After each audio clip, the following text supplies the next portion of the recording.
Welcome to English Story Hub. Learn English through fun stories. Improve vocabulary, listening, and speaking skills. Like, subscribe, and keep learning with us. Two flashes in the dark. The first time Arya noticed the boy across the street, it was winter, and the world smelled like snow. She was 12, too young for longing and too old for dolls, standing by her window because the quiet felt too loud that night. Her parents were fighting again, whispers sharp as broken glass slicing through the paper-thin walls. She needed somewhere to put her eyes, somewhere other than the kitchen door where shadows danced like ghosts behind the frosted glass. So she looked out. Across the street, in the second-floor window of the worn blue house, a rectangle of golden light glowed against the velvet. Dark. A boy stood there, a little older than her, 13, maybe 14. Tall in that awkward way boys are before they figure out what to do with their limbs, hair messy like he'd fought with the wind. He didn't see her. He was tugging off a jacket, his breath puffing white in the cold air leaking from the open window. And then, just before the blinds fell, he flicked the light off, then on, then off again. Two flashes. Arya frowned, forehead pressed to the glass. Twice. Not random. Not careless. Like a signal. And then the room went dark. The next night, she watched again. She told herself it was because she couldn't sleep. Because the shouting downstairs had burrowed under her skin like splinters. Because looking out felt easier than looking in. But maybe it was something else. Something softer, stranger, curling like smoke in her chest. At 10:13 p.m., the blue house's bedroom light blinked twice. Arya exhaled slowly, a breath she didn't know she'd been holding. Home safe. She didn't know why that thought came, but once it did, it stuck. Two flashes meant he was home safe. She waited every night after that. Watched every night. And every night, the light spoke in that secret language, two pulses cutting through the dark like a heartbeat. She never waved. Never tried to catch his eye.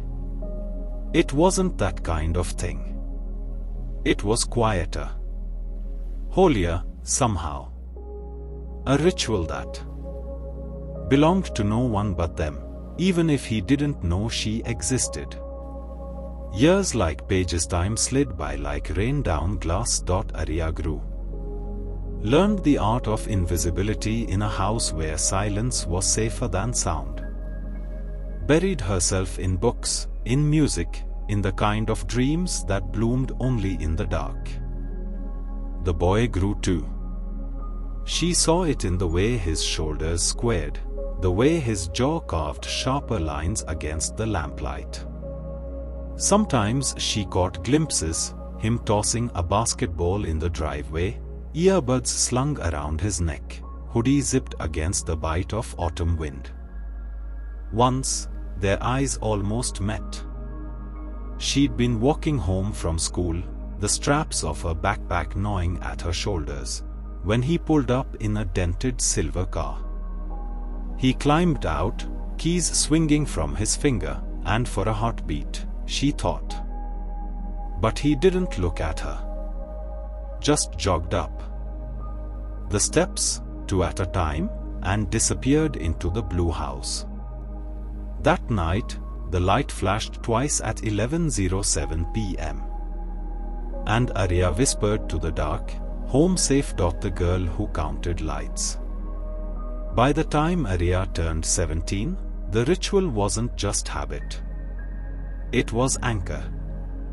No matter what the day threw at her, failed math tests, slammed doors, the constant ache of wanting to be seen by someone, anyone. The light would blink twice, and her lungs would loosen.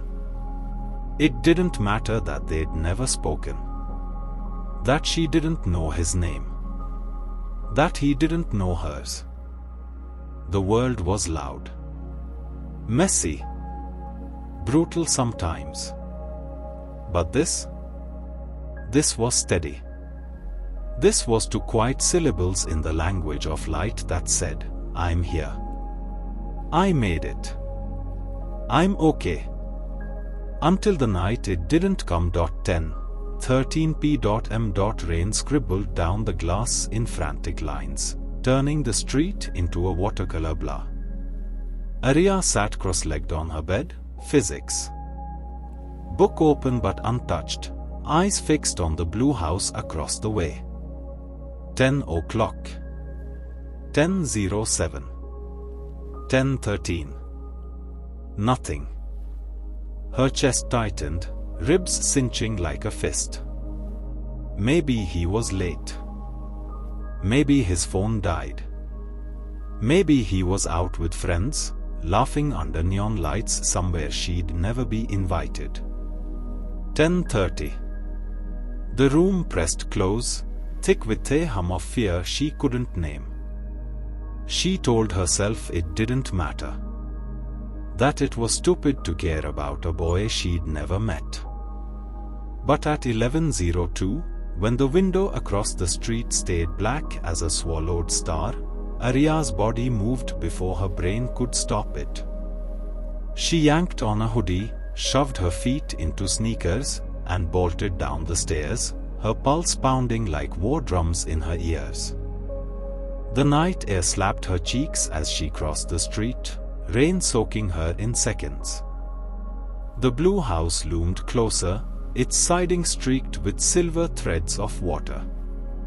And then the door opened. Light spilled across the porch, slicing the dark, and there he was. The boy. Only not a boy anymore. His hair was plastered to his forehead, his t-shirt clinging to muscles carved by years she hadn't seen. His eyes, storm grey, bottomless, locked on hers, wide with something between surprise and recognition, as if he'd been expecting her. After all. You came, he said. Arya's breath hitched. Of course, she whispered, voice trembling like the rain. Why? His voice was low, rough, almost a plea. She swallowed hard. Because you didn't flash the light. For a moment, silence stretched, thin, taut, electric. Then he stepped closer, rain dripping from his lashes, and said the words that would rewrite both their lives. I was hoping you'd notice. The rain didn't let up, it came down harder, drumming on the porch roof, pooling at the edges of the steps like a tide. Rising too fast. Arya stood there, hood dripping, sneakers squelching, every nerve sparking with the realization that she was face to face with him. The boy who wasn't a boy anymore. The ghost she'd been chasing with her eyes for years. She opened her mouth, but the words snagged in her throat like fish in a net. He tilted his head, rain carving rivers down his cheeks. You didn't have to come out in this. I know, she managed. Her voice sounded small, swallowed by the storm. But you didn't. Flash the light. His lips curved, slow, tired. Almost like a secret. You noticed. It wasn't a question, but she answered anyway, the truth tumbling out before she could stop it. I always notice.